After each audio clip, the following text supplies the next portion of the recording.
For over a century, one family had run the city of Florence. They had carved their name into the heart of the Florentine Renaissance, the Medici. But at the height of their success, they had been toppled by a sudden revolution.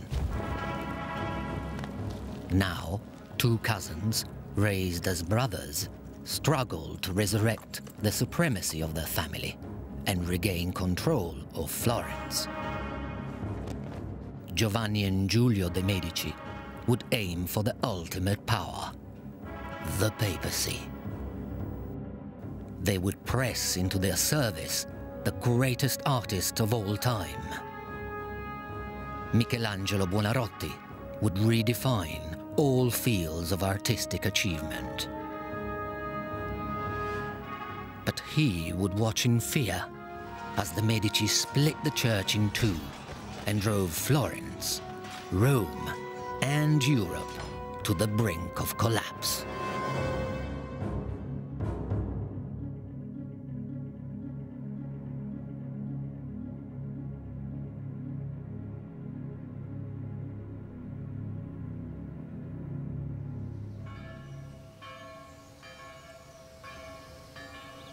Florence, 1501, home of the Italian Renaissance for nearly 200 years, it is a city at the heart of an artistic revolution.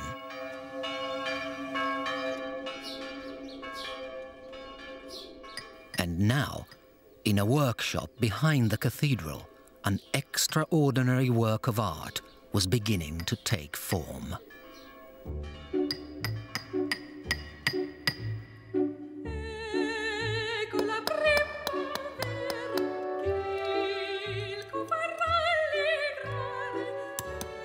A single 13-foot block of marble had stood for 35 years waiting for a sculptor brave enough to take on the challenge.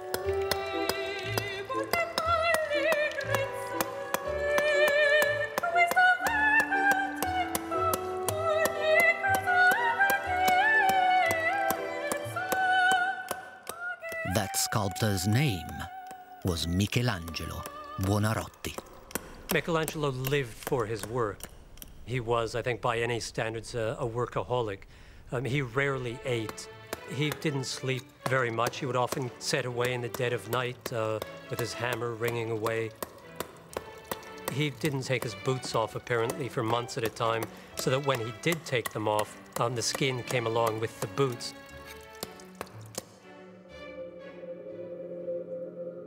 The colossal project would take nearly 3 years to complete. To guide his progress, Michelangelo submerged a small wax model in water. Day by day, he let the level drop. And what Michelangelo saw emerging from the water, he chiseled carefully from his marble block. He also devised a constant shower of water to keep the dust down and his body cool. The giant Michelangelo was creating would come to symbolize his struggles against the family he had once adored.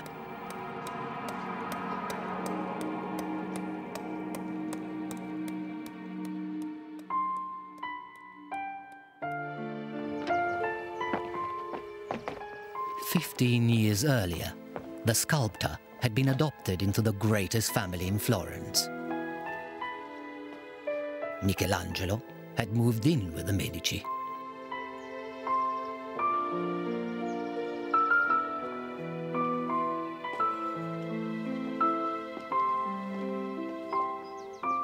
The young artist was exposed to a world of artistic achievement.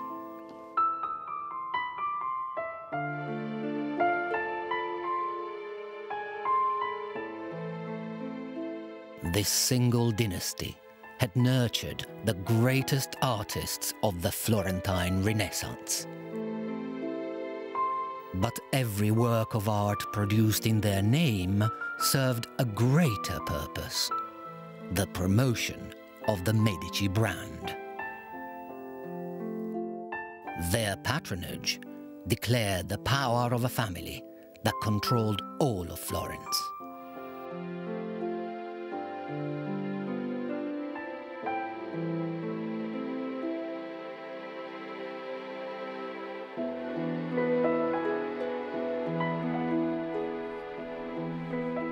Michelangelo was raised alongside the heirs to the Medici dynasty.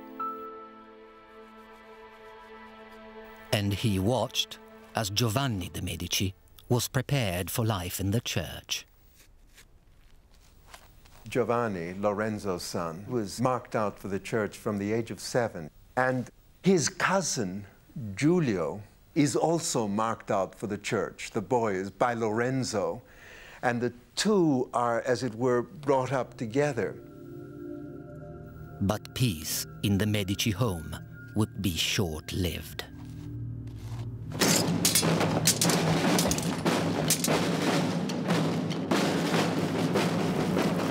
A bloody civil war exploded in the streets of Florence, sparked by resentment of Medici wealth and power. Michelangelo remained in Florence while all traces of Medici insignia were wiped from the streets.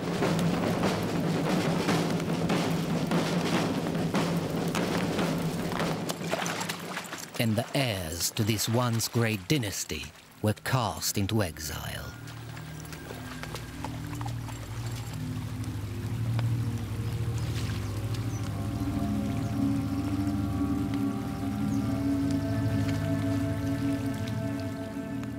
Giulio de' Medici had been ordained a priest and a prior. One step ahead, his cousin Giovanni was already a cardinal. But their clerical connections meant little without the power base of Florence. Florence is extremely important. The Medici, as church dignitaries, are really only that without Florence. With Florence, they're much more. They carry much more clout.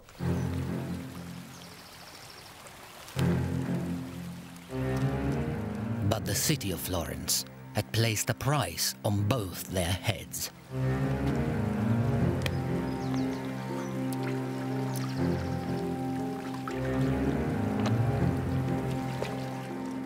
The cousins were forced to roam through Italy, seeking the support of friends who could lead them on the path back to power.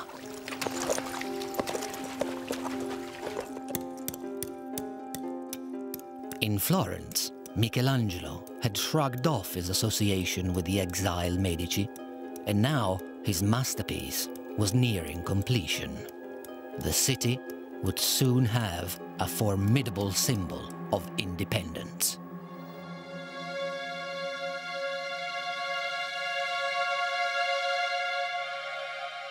On the 25th of January, 1504, Michelangelo felt ready to expose his work to the scrutiny of the outside world.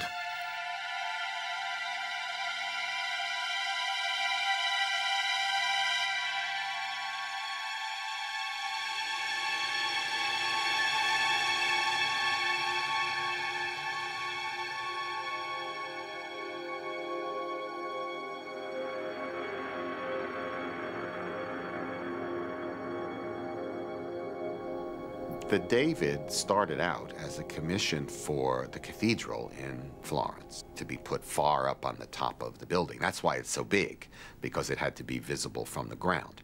Well, when he finished it, the authorities came to look at it, and everyone agreed that this was such a monumental step forward that it would be a shame to put it up there on top of the cathedral because nobody would ever see it. And what they decided was that it ought to be put outside the town hall. But context determines meaning. On a religious building, it would have been primarily understood as David the prophet, the God-given hero. In front of a public governmental building, it became, almost automatically, a symbol of the city itself. What Michelangelo had created became the ultimate symbol of resistance to the overbearing Medici. The Republic wants that image. It wants Florence to be David, but it wants the Medici to be seen as Goliath. So what Michelangelo creates is this amazing piece of Republican art. It's to show Florence after the Medici, slaying the Medici. That's what David's all about. Even Michelangelo himself believed that Medici ambition threatened the future of the city of Florence. It was a source of great sadness to him that the people he had known as a young man, the family around Lorenzo who had been so good to him and who he really knew very intimately from living in their household, later turned out to be contrary to the best interests of Florence as he saw it and as a great many other people saw it. After 9 years in exile, Giovanni and Giulio de' Medici arrived in Rome.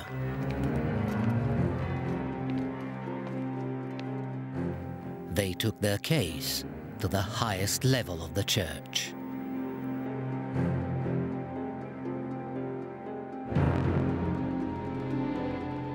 Pope Julius II was also from a powerful family. Fortunately, he was sympathetic to the plight of the Medici. Now, he helped them assemble an army of their own, which headed back for Florence.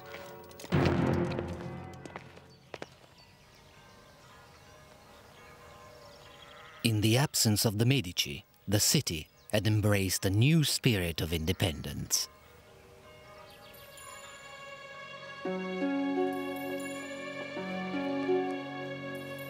Against the wishes of the church, the artists of Florence were venturing into dangerous new ground.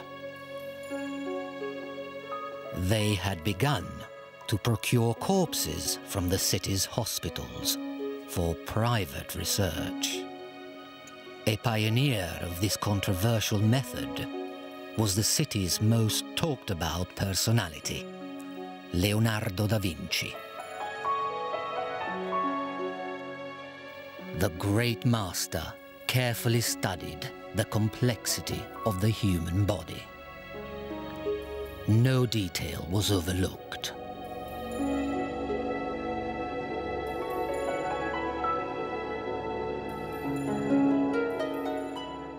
Leonardo was famed throughout Europe as the greatest artist of his time. But he knew there was another contender for his title, Michelangelo. And with the city under threat of invasion, the rival artists were brought face to face for an exercise in civic pride.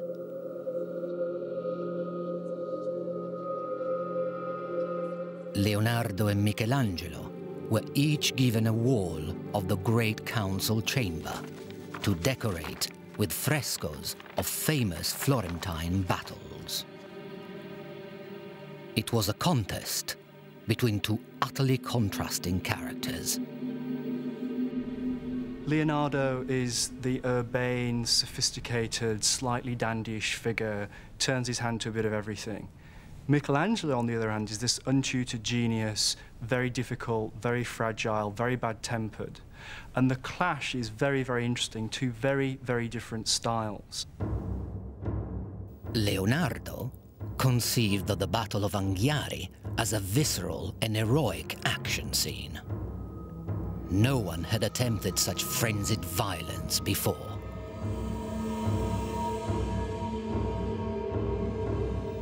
By contrast, Michelangelo's Battle of Cascina expressed panic on a very human scale.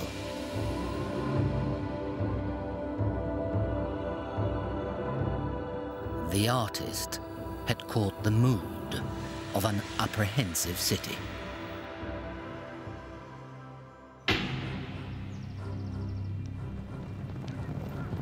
By 1512, Thousands of heavily armed soldiers were inside the borders of Tuscany and closing in on Florence. They were shadowed by the Medici cousins, determined to reclaim their city.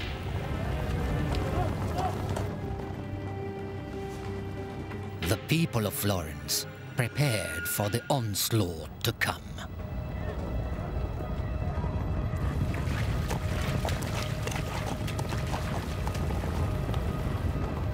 But they knew they were hopelessly outnumbered. The leaders of the city called on their chief advisor, a political genius who had guided the Republic since the expulsion of the Medici. His name was Niccolò Machiavelli. Machiavelli was a single-minded patriot determined to defend the city from Medici dictatorship. Now he set to work. Mobilizing thousands of men from towns and villages all across Tuscany, Machiavelli assembled and equipped a national army.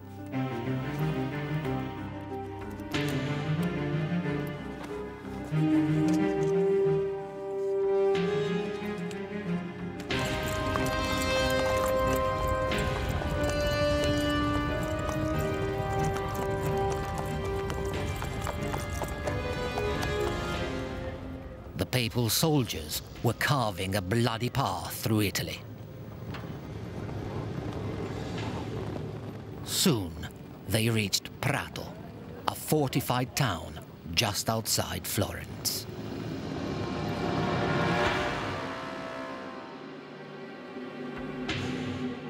Witnesses recorded the devastation perpetrated in the name of the Medici. They broke through the wall and began to race through the town, where there was no longer any resistance, but only cries, violence, blood, and killing. Machiavelli's soldiers stood no chance. The sack of Prato was a bloodbath.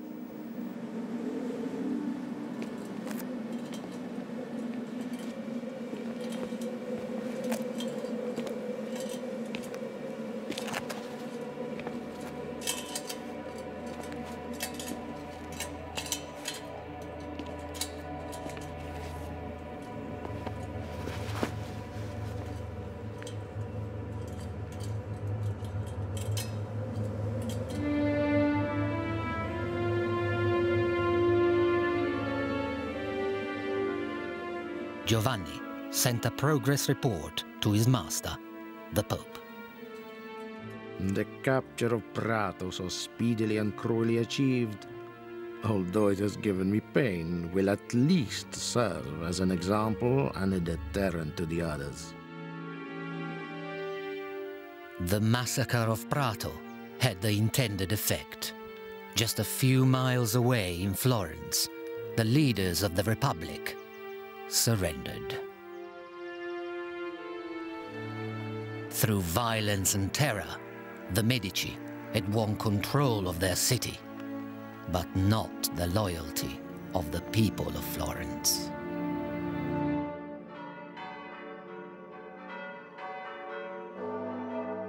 Before long, Giovanni received dramatic news. His mentor and master, Pope Julius II, was dead.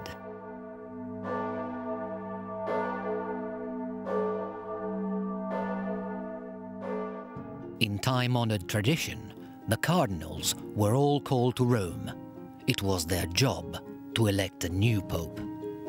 Cardinals would meet in the latrines to plot about who was going to be elected. And I think there is a lot of that on one hand, favors to be exchanged under the table, plotting, networking, but there is also a higher level, a more international level. The Medici were definitely more welcomed as potentially new popes because of their already established international profile. After a whole week of deliberation, the cardinals were still undecided, but the reduction of the daily meal to a single unappetizing dish finally focused their thoughts. And the most senior cardinal, Giovanni, would cast a deciding vote. And it was his privilege to announce the winner. From now on, Cardinal Giovanni de' Medici would be known as Papa Leone X, Pope Leo X.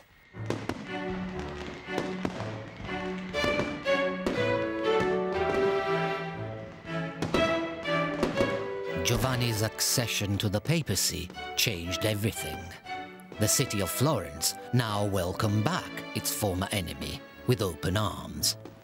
We should not forget that this is a deeply Christian culture, and any city would have easily forgotten any guilt of any type and forgiven the person if this person would have occupied the position of the papacy. It's a kind of prestige and an honor for the city.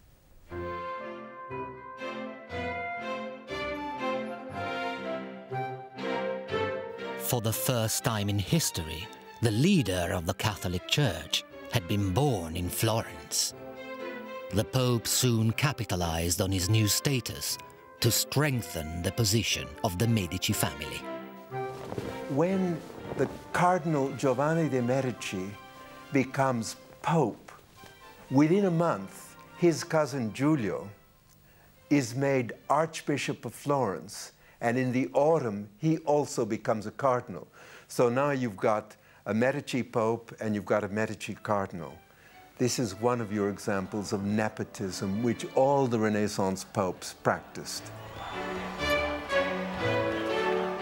As part of the celebrations, Leo had a young boy painted gold from head to toe.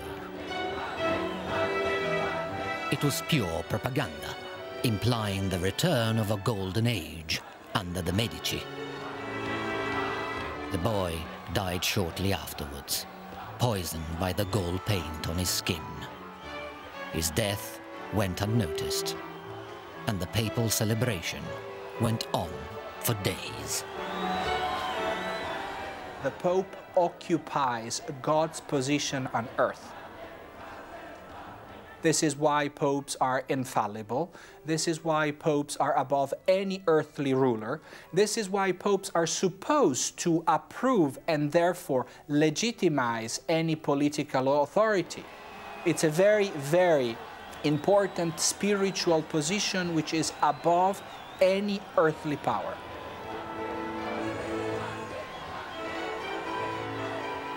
Giovanni was a fun lover. He loved drinking, he loved hunting.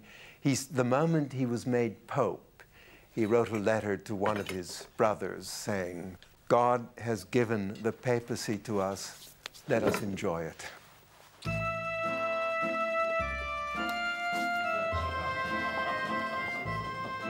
Pope Leo X hosted elaborate dinners night after night. One ambassador sent a breathless letter home.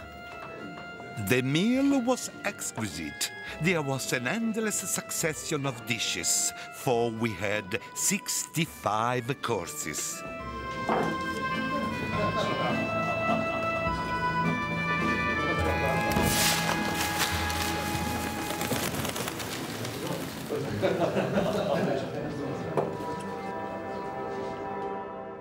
Giovanni de' Medici had risen higher than any of his ancestors. And now the new Pope inherited a fresh artistic legacy inside the Vatican itself.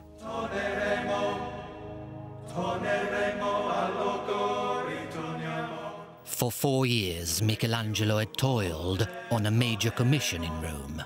The late Pope Julius II had commanded him to paint the ceiling of the papal chapel inside the Vatican. But the ceiling of the Sistine Chapel was 1,000 meters square. Michelangelo was convinced he was doomed to fail. He was forced into painting the Sistine Chapel, he thought, as a kind of conspiracy against him by enemies who didn't want to see him succeed in sculpture. And so it's a great irony that the man that I think we consider the greatest artist of all time, the greatest painter of all time, never actually thought of himself as a painter. Michelangelo resented every minute he spent on the Cappella Sistina. This difficult position shoves my stomach up to hang beneath my chin. My loins have gone up into my belly, and I cannot see where to put my feet. And with its non-stop dripping from above, my brush makes my face a richly decorated floor. He knew he was a genius. He didn't suffer fools gladly, and the word that was most often used to describe him was terribilità, which is terribleness, in the literal sense of striking terror into other people. Working in secret, a small group of long-suffering assistants helped Michelangelo with the most demanding work. With fresco, you have anywhere from 12 to 24 hours to create your masterpiece. The word fresco means fresh, and it refers to the plaster you're painting on fresh, i.e. wet plaster. And plaster, especially on a hot day in Italy, dries fairly quickly. So it really is a race against the clock. Fresco was regarded as the most difficult method of painting. It was said that many painters could master painting in oil, but only the very best could succeed at fresco. After a number of years on the scaffold, he was a true master, a real virtuoso. He was able to paint enormous scenes in a single day.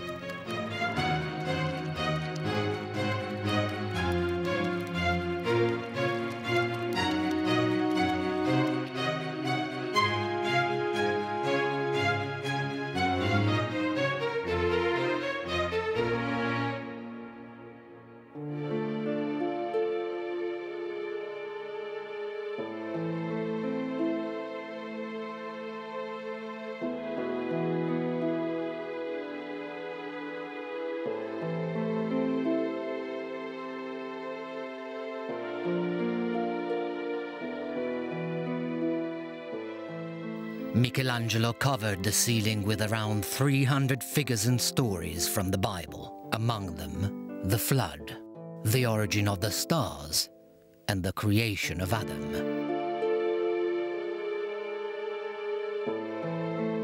Michelangelo's monumental figures were based on fragments of classical sculptures and inspired by the perfection and beauty of the ancient world. Out of reluctance and frustration, Michelangelo had crafted brilliance, arguably the greatest work of art of the Renaissance. But could it shelter him from the wrath of the family he had deserted?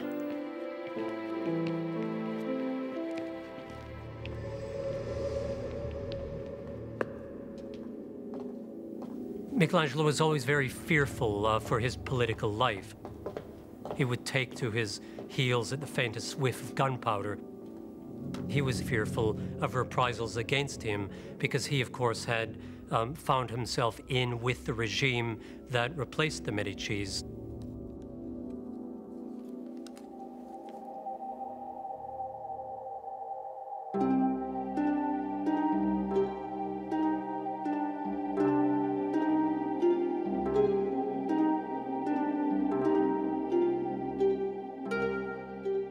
But the Medici saw power in Michelangelo's work, and they were not in the business of squandering talent. Now, they made him an offer he dared not refuse.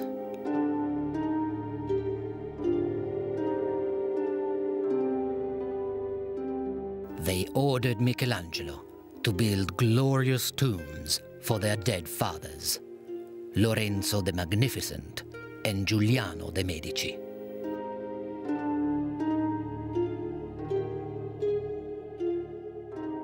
It was the most ambitious work in marble Michelangelo had undertaken since the David. But this time, it was a sculpture honoring the Medici.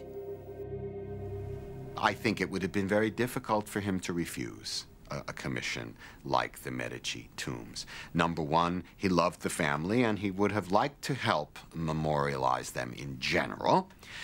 Number two, these were friends of his, that is, the patrons were friends of his. And number three, the man is the Pope. And it's not so easy to say no to the Pope.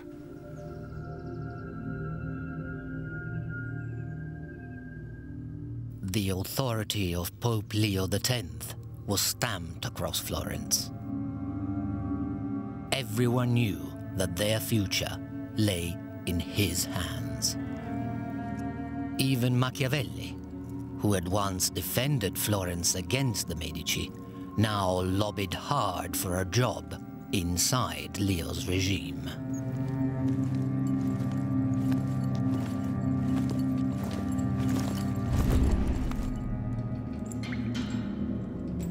Unfortunately for Machiavelli, he was promptly thrown into prison as an anti-government conspirator and tortured in the worst way that the Florentine tortures could inflict upon him.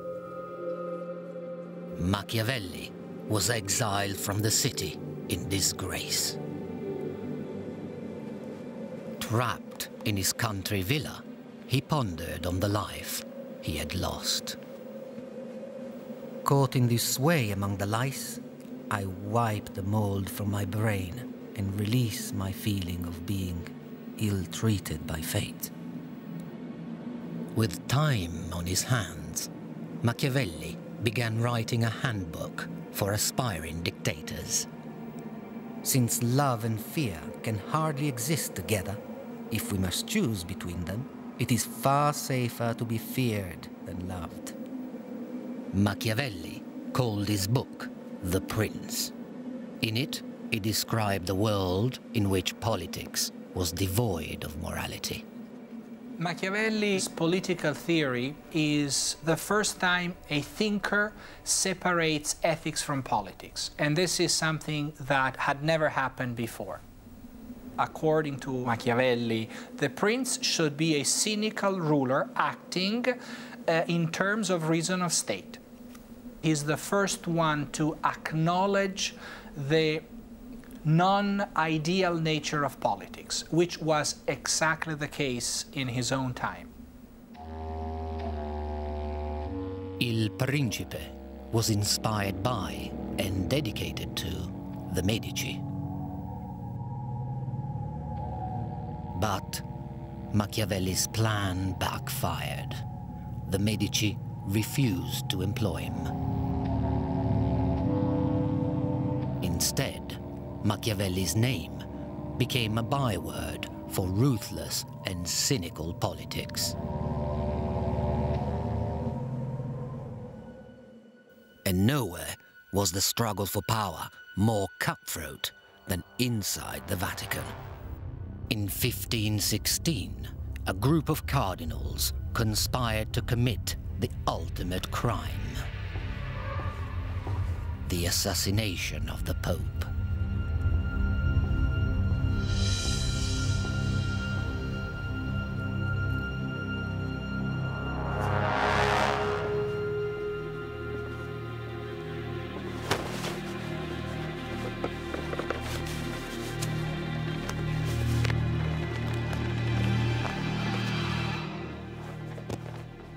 But Leo had been warned of the conspiracy to kill him, and he would have the conspirators killed instead.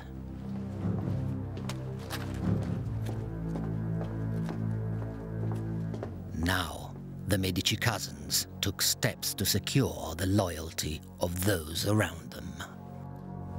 It's putting people in positions of power and authority who are related to the family, so brothers as well as cousins, sons, through marriage. It's a complete infiltration. It's a classic mafia move. It's to take over every single sphere from top to bottom of how the papacy was run. Now, the Medici are good at this. They have a track record of doing it, and this is precisely what they do with the papacy. Leo created hundreds of new jobs in the Vatican and sold them to those he could trust. And he needed the money. Because within just 1 year of his extravagant lifestyle, he had emptied the papal coffers. Soon, Leo X owed money to every bank in Rome. Behind the scenes, Giulio was pawning the papal jewels. So Leo turned to the source of income only available to the Pope himself, the sale of forgiveness. He started selling what are called papal indulgences. And these are basically pieces of paper which give you remission from sins. So if you've been naughty in some respect, the Pope would sell you an indulgence which would remit your sins, it would cleanse your sins. Leo wasn't the first Pope to sell indulgences, but he sold them on an unparalleled scale. And his tariff was affordable to even the poorest man.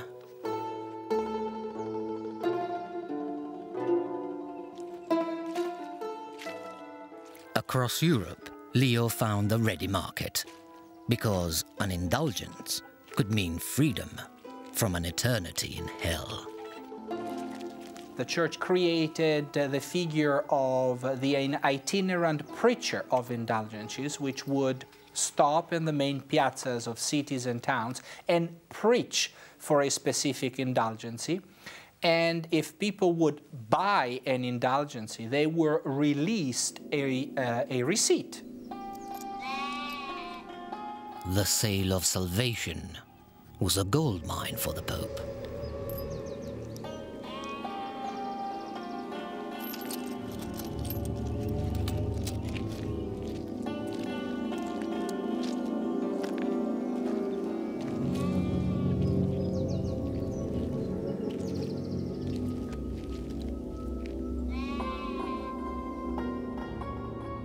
An indulgence could even be bought on behalf of the dead, so that their soul might be sped on its journey to heaven.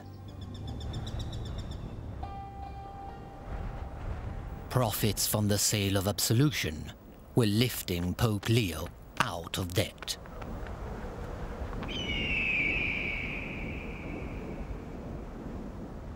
But for one man, a German monk named Martin Luther, they were a step too far. Luther was absolutely horrified by what the church was doing, and for him it symbolized everything that was corrupt and decadent about the Catholic Church. In 1517, Martin Luther published an incendiary manifesto for change. Exploiting the latest technology, it was printed, reprinted, circulated, and translated. No idea had ever traveled so far and so fast. Luther's 95 Theses was an indictment on the sale of salvation and a direct attack on the Pope. The Pope is richer than Croesus. He would do better to sell St. Peter's and give the money to the poor. When money clinks in the money chest, it can only increase greed and avarice. Those who believe they can be certain of salvation because they have bought indulgences will be eternally damned.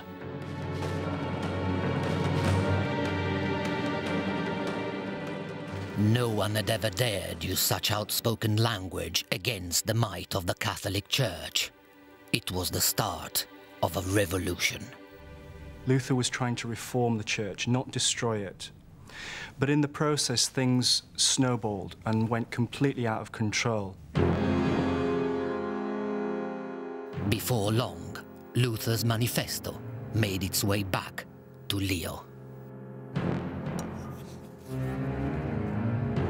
But the complaints of a petulant monk mattered little to Pope Leo X. If you were to be Roman Pope, umbilicus mundi, the navel of the world, the most powerful earthly organization with money flowing through your treasury like water through fountains, an Augustinian monk in Wittenberg is nothing. And after all, Germany was the land of the barbarians, I barbari, the land of the Gothic style, as opposed to the Renaissance. So why caring about those primitives? Leo drew up a standard document designed to silence heretics.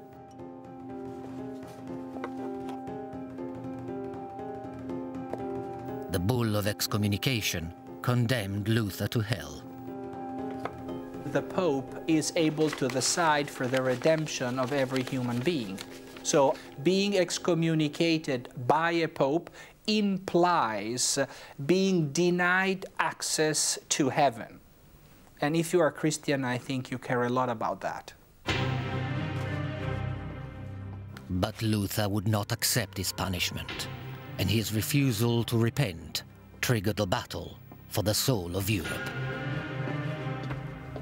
The Protestant Reformation was a revolution. It's one of the most important things that happens in the Renaissance, and it split the church in two. And we still live with that division between Catholic and Protestant. It's right with us today, and it starts back in that period between Luther and Leo.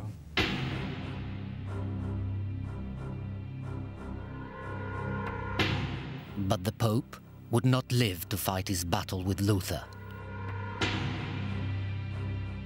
In 1521, Leo X suddenly died.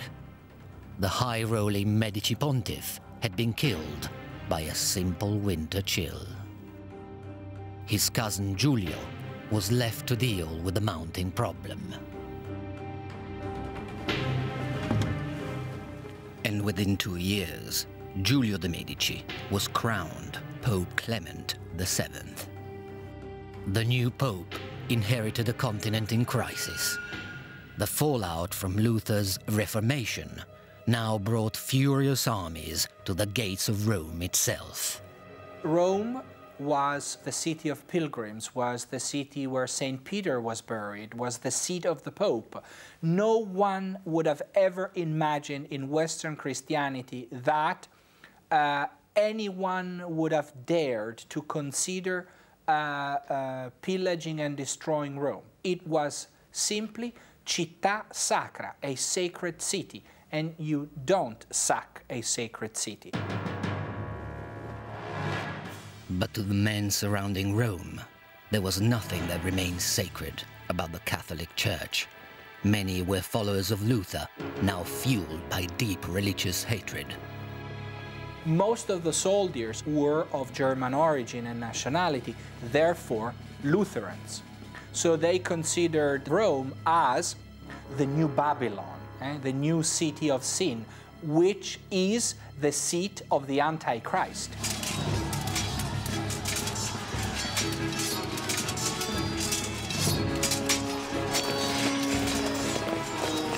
In fear of his life, Clement fled to the safety of the Castel Sant'Angelo.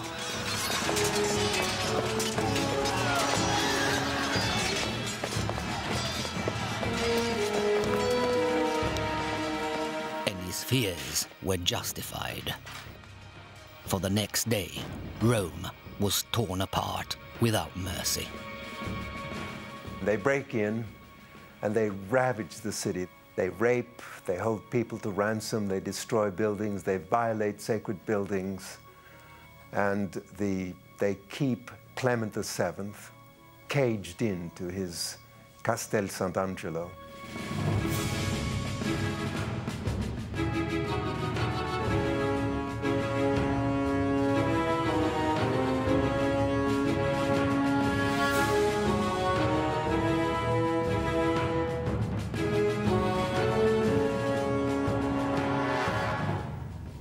8,000 people died on the first day. This was just massacre on an absolutely grand scale. Everything was destroyed. Doors were ripped off their hinges, shops were looted, women were raped, people were casually mutilated and tortured. It was absolutely horrific. The sack of Rome is probably one of the blackest moments that takes place in the Renaissance.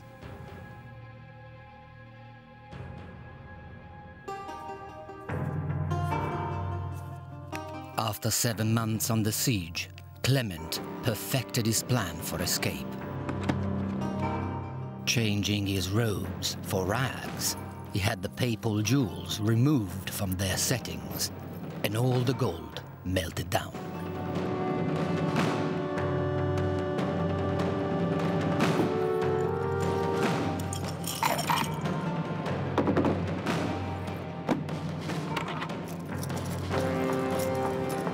With his treasures sewn into his clothes, Clement bribed his way out of Rome and headed for the safety of Florence. But news traveled faster than the Pope. Inspired by reports from Rome, enemies of the Medici in Florence were already running riot. They attack what symbolizes that regime. And they attack the buildings, which are the embodiments of that authority. So for the Medici supporters in Florence, that week was a week of total blind fury. The rioters struck without discrimination.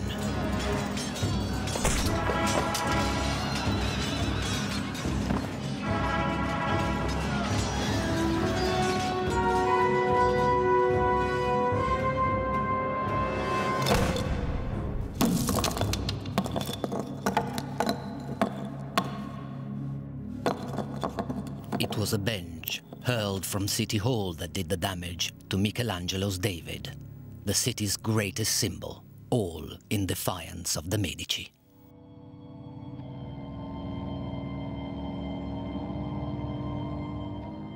In the wake of the chaos, Pope Clement VII stood poised to attack Florence.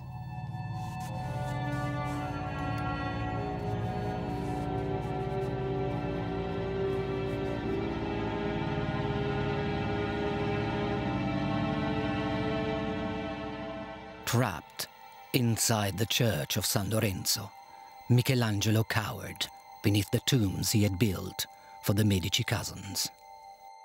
I hid in a tiny cell, entombed like the dead Medici above, though hiding from a live one. But the beleaguered city held one trump card.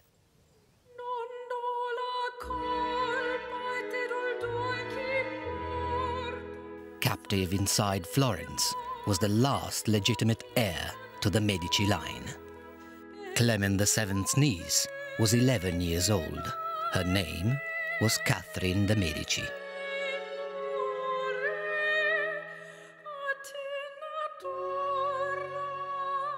Clement famously called her "my pearl beyond price," but he knew precisely what she was worth to the Medici family. Unfortunately for him, so did the people of Florence. They threatened to throw Catherine into a soldier's brothel unless Clement agreed to a truce.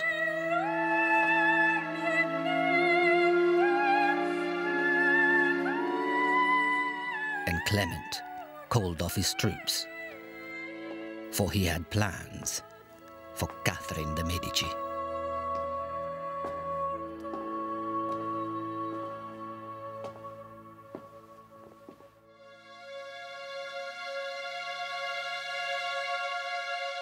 Clement soon capitalized on Catherine's survival.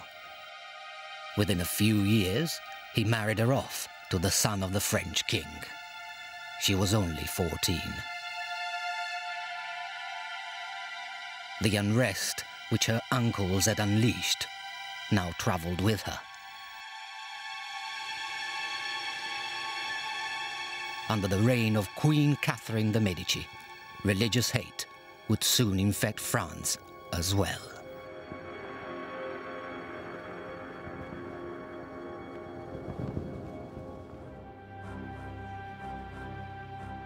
Back in Rome, Clement VII was now living on borrowed time.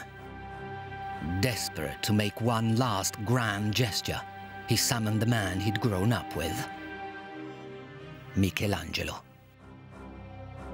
A massive fresco inside the Vatican would mark the completion of Michelangelo's work for the Medici popes. But it would also reflect his mood towards his patrons. Over the altar of the Sistine Chapel, Michelangelo chose to portray the Last Judgment.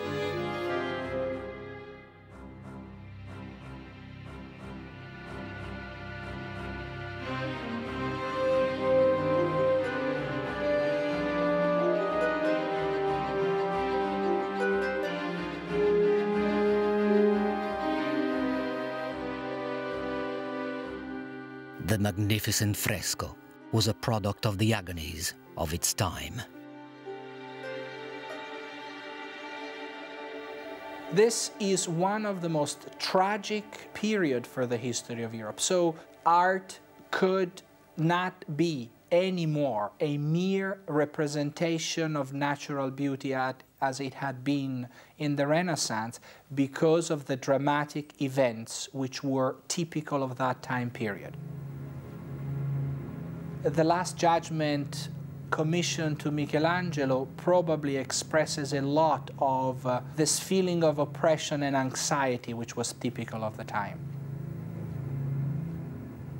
Those are not happy people. You see whose bodies are twisted and suffering, and you cannot paint people who are happy and serene and smiling with beautiful landscapes in the background.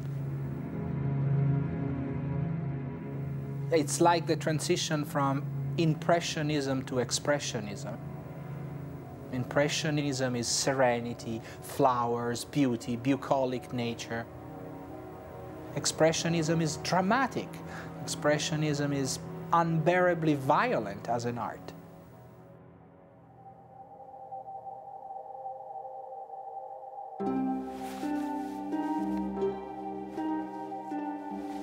But Clement VII would not live to see the great work finished. In 1534, exhausted by the turmoil of his reign, Giulio de' Medici died. It was the end of an era.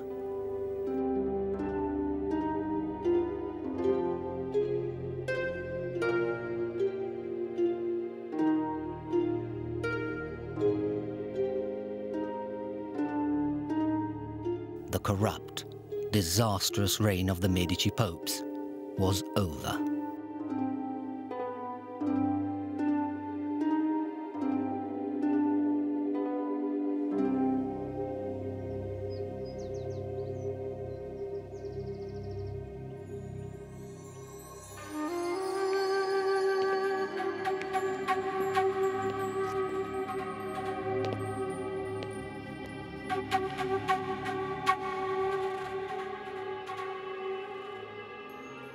But a single act of redemption would herald a magnificent new era for the Medici dynasty.